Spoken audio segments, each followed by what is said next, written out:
खैबर पख्तूनख्वा के वजीर आला अली अमीन गंडापुर एक बार फिर एस्टेब्लिशमेंट को असला उठाने की धमकियां दे रहे। सवाल यह है कि अब होगा क्या? क्या बातचीत के जरिए मसाइल का कोई हल निकाला जाएगा या तसादुम के जरिए किसी नतीजे पर पहुंचने की कोशिश की जा रही है? तो हुकूमत और पीटीआई के दरमियान मुज़ाकरात अब एक डेडलॉक का शिकार हो चुके हैं। बैरिस्टर गौर मुतालबात की जो फहरिस्त लेकर आई है उनमें से बेशतर नुकात ऐसे हैं जिन पर बात करना हुकूमत के बस में नहीं है।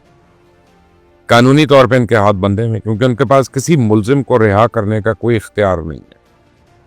पीटीआई एस्टेब्लिशमेंट की तरफ जब देखती है तो वहां से भी कोई जवाब नहीं आ रहा। पीटीआई की ख्वाहिश है कि हुकूमत के साथ मुज़ाकरात की गारंटर एस्टेब्लिशमेंट बन जाए। फौज इस बात की जमानत दे दे कि बातचीत के दौरान जो कुछ भी तय किया जाएगा हुकूमत उस पर अमल दरामद करने की पाबंद हो। लेकिन एस्टेब्लिशमेंट ना तो किसी सियासी डायलॉग का हिस्सा बनना चाहती है और ना ही किसी को कोई गारंटी देने पर आमादा है।